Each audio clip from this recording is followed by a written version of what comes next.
Hi, this is Eternal King here bringing you another LOR video today. So I wanted to discuss whether or not the new expansion has made Eddy worse as a card, or more accurately as an archetype. And statistically, I can tell all the Eddy fans right now that there is no hard statistical evidence that Eddy is a worse archetype. Eddy continues to do very well in Standard. He also continues to do very well in Eternal. All of his decks are kind of, at that 56% to 60% range threshold, which is a very high win rate no matter how you look at it and no matter the construction of Eddy. He is doing very, very well. What I will say is that for the people who have played the game for a very long time, there is anecdotal evidence that Eddy is a worse archetype. So, for example, um, Grappler is currently playing Azir, much like myself, and he is with the new story card, and he's playing Azir Kennen. So he's playing Kennen, more of a standard consideration. You don't have access to things like Aurelia in standard, right? So he's playing Azir Kennen instead of Azir Aurelia, which is worse, but you play what you have available in standard. And so he is, playing the Emperor's Army as well in standard in his own way. So Emperor's Army, of course, is in my opinion, I think, if built correctly, and it is not easy, it is a high skill expression card. My opinion is that the Emperor's Army is a great Eddy counter. One of the best in the game. Not to say it's the only Eddy counter. I think there are ephemeral decks out there, like, old school Hecarim stuff with Black Flame. I think the old tech that we had access to was something like a Black Flame deck. Would have kind of performed along similar lines to Emperor's Army, essentially capturing an ally and then making it so that every turn that you rally, you're, buffing those rally stats and those attack stats by a greater amount. So, Shark Chariots plus Black Flame is kind of similar to Emperor's Dais plus Emperor's Army. And those are kind of the landmark combos that do very, very well into Eddy, because Eddy is 100% creature-based, right? It plays big creatures, and then it strikes your creatures with those big creatures, and then it plays tempo 6 drop that removes creatures. That's what Eddy does. And so when you have these landmark combos, there is basically no way that Eddy decks can interact with your board in a meaningful sense. Even something like Morgana is slow speed when she comes down with her play effect. So that's, again, matters for creatures that are on the board. It does not matter for landmarks. It does not matter for rally-based spell effects or focus speed spell effects. Like, it does not matter. So before we had very limited tech available. It was basically Hecarim decks, which I think always had a decent matchup into Eddy. Not Hecarim specifically, but just like the ephemeral landmark value, Shark Chariot value style of archetype. Again, the more value you place into a landmark, the better you're going to have, better chance you're going to have into an Eddy deck. And the more rally-based effects you have that cash in on those landmarks, the better you're going to do into an Eddy deck. So it just happens that Emperor's Army is kind of slightly more consistent than Black Flame, right? Yeah, it just happens that the combination of Emperor's Dais and Emperor's Army is exceptionally easy to punish Eddy decks, and Black Flame plus Shark Chariot is a little less consistent, but still good. I don't want to undervalue it, but the problem is that the way that you buff your ephemeral allies is mostly through creatures, which can be striked and killed very easily by Eddy, and then you're not getting the tribal effects of buffing those ephemeral allies. So, but Emperor's Army plus Emperor's Dais, totally uninteractive for a Eddy deck. There's nothing that Eddy can do to interact with this other than play units to try to chump up the board, which, again, it should be quite easy to push through that. with multiple attacks, like Blade Dancing when the Emperor's Army is popped, attacking 3 times in a single turn, that sort of thing is just going to be way too much for Eddy to deal with. It's way too much for a lot of decks to deal with, to be honest. Azir Aurelia is nuts right now in Eternal. And even standard variations like Grappler's Azir Kennen is going to be nuts because Emperor's Army is nuts, and that card is standard legal. These cards are standard legal. Aurelia Blade Dance is not, but the Azir package is. So you still get to do this in standard, and this is a very, very good Eddy counter no matter how you slice it. As long as it's built correctly. You now, again, in the standard, play space, you don't have Blade Dance, so you have to rally off of slightly less efficient cards. So you basically get the Dragon Rally, the Dragonling Rally, and that's all you have access to is kind of less efficient rally effects. The Ionia Rally. You're basically hard stuck on Dragon Ambush because you don't have Blade Dance, so you have to play Dragon Ambush. But still, Dragon Ambush is still not a bad card, not by any means. And this is the kind of thing that you would also play in a Black Flame deck. And yeah, so these types of landmark value plus, uninteractive spell value or again, a second landmark, rally-based effects, that is, basically the best way to punish Eddy no matter how you slice it. Because Eddy just doesn't have the tools to deal with that. It is 100% just play big creatures, play creatures with play effects, strike with your big creatures, and then play 6 cost creatures that have play effects. And none of those things interact well with spells, and none of those things interact well with landmarks. They interact very well with followers, and they interact very well with champions. So as long as you're not playing a deck that uses those things, you're fine. It just happens that a lot of decks in the game do that. So statistically, Eddy is always going to do very well. But anecdotally, if you know the counter, if you understand what the counter is, you can do very, very well into Eddy. Which is basically don't play for your champs, don't play for your followers, just play for these, new story cards. And as they print more, and I do hope we get more expansions. I know the future of LOR is a little out there, but if we get more story cards, just more story cards than we currently have, and have more of them be similar to the Emperor's Army, where they just kind of print free value, and they summon creatures through a landmark, you're going to find that Eddy is going to struggle.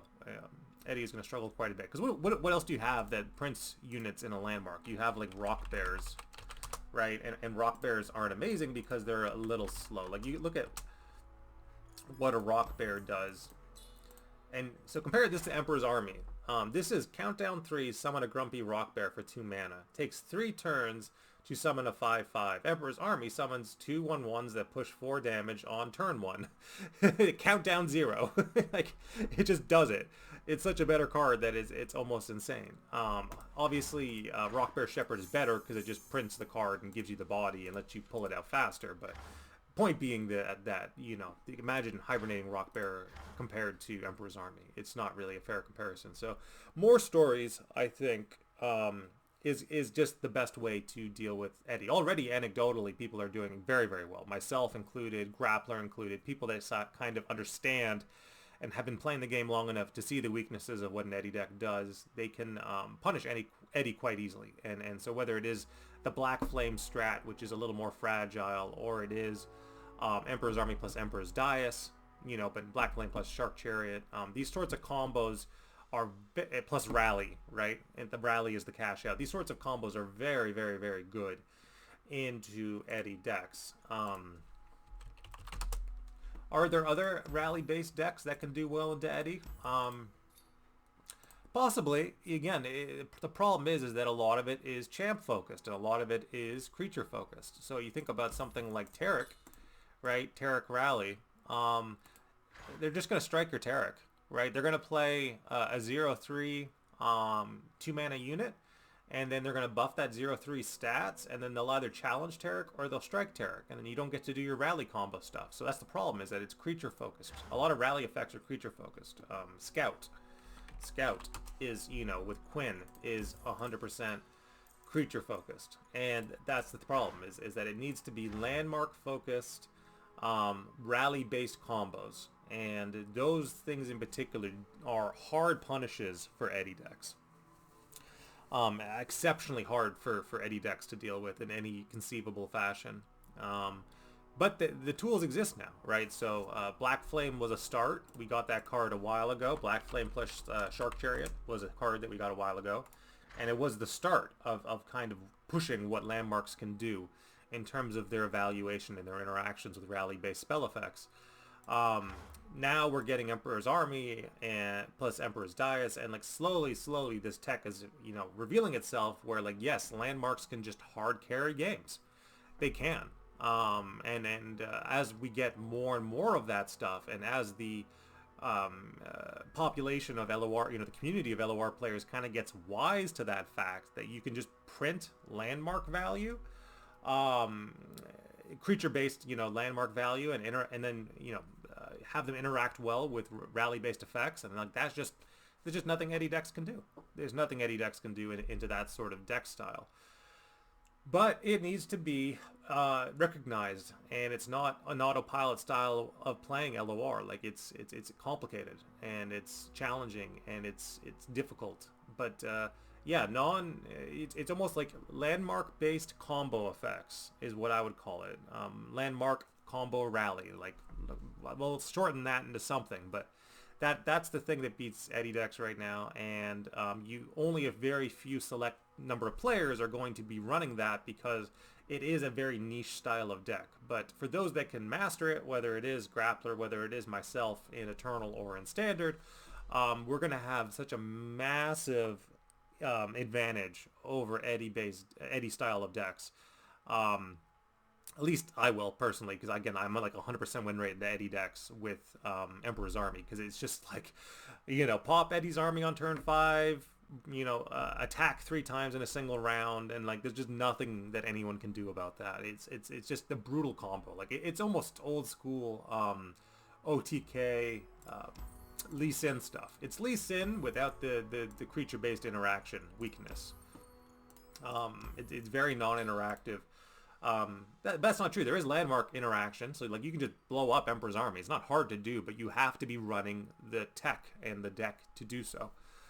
I remember I was playing against someone who's running Mono Shurima, and we had a very clutch game, which I just squeaked out because, you know, they were hard running. You know, landmark removal, specifically Desert Naturalist, right? It's just like I'm trying to get Emperor's Army ticking down, and they're just like, boom, Desert Naturalist. I was like, oh, okay, well, that's good. That's very strong tech into Azir Aurelia. You get a 2/4 body, and you get to kill the Emperor's Army. Like, that's amazing. So powerful. You know, much better than the Explorer alternative, in fact. But yeah, so the tech does exist, but, you know, in terms of just being an Eddy counter, landmark-based value that has a combo rally-based, you know, it plays well into rally-based effects, is the Eddy counter, 100%. And even though the stats won't show it yet, and you won't have enough people piloting the new cards to, you know, again, Emperor's Army being one of them, you won't have enough people playing the new cards to really impact the stats in any meaningful way, because people haven't gotten wise to this yet. But it is 100% a hard counter for Eddy-based decks to just have all your value locked in landmarks, then you rally, and then you just push insane damage every time you attack. And don't give the Eddy player any decent, you know, creature targets, and there's just nothing they can do. Just absolutely nothing. So this is Eternal King signing out. You know, I'm going to call this video, like, is Eddy bad now? You know, something clickbaity like that. But the idea being that, you know, no, statistically, Eddy is not, Elder Dragon is not any worse. You know, he's still going to have a very good showing in Standard. He's still going to have a very good showing in Eternal. But for the players who are willing to explore landmark-based value decks, you know, landmark-based combo value decks, there's nothing Eddy can do. You should have something like 100% win rate into them, because there's just nothing for them to, like, they're going to play, what, blocking Badger Bear? It's like, okay, you play your 4/4 and you can swing into my Nexus, but it won't matter when I'm attacking with, you know, 5 damage tokens on turn 5 3 times in a single round. Like, it's just not going to matter. Nothing they do matters into that, and it happens even before turn 6, before they can heal their Nexus. So yeah, it's Grappler's playing Kennen. I'm playing Azir Aurelia. We're both running Emperor's Army decks with rally based effects, and it's proven to be an exceptionally good into the old season of meta. And I think if people catch wise to that, and if more people start playing that, other than just memers like Grappler and myself, I think you'll find that Eddy will start to fall off statistically very, very slowly. And the other thing that's going to help is more stories, just more stories of the same power level of Emperor's Army, and that function similarly. You're going to find that it's going to be very, very good. Like giving an example of a story that I think could be very, very strong is something like Wraiths. So if there was a Shadow Isles landmark that printed Wraiths, basically a fearsome landmark that printed these guys, Mist Wraiths. Yeah, there was a landmark that printed Mist Wraiths and then buffed Mist Wraiths. Like, it would literally be the hard Eddy counter. It's just like, turn 1, summon a Mist Wraith. And it could be like 3 mana. And then turn 2, buff all Mist Wraiths. And then just be like, Eddy decks are done. Eddy decks would be 100% done. And it would be a Shadow Isles Allegiance deck where you could pull out Wraithcaller, right? And it's just like, what's Eddy gonna do? The decks, they're done. They're 100% done.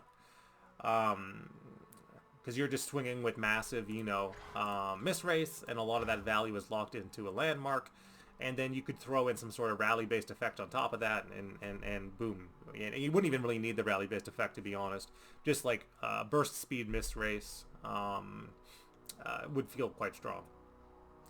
So this is Eternal King signing out.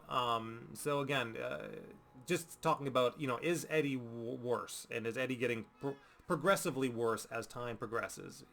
And I would say yes, but only anecdotally and not statistically. Because again, the players that know the counter will love the counter. The players that don't know the counter, and players who only, the vast majority of players, they just go to Runeterra AR, they look at the stats, and they're like, what's the top meta deck? I'm going to play that meta deck. Well, it's Eddy.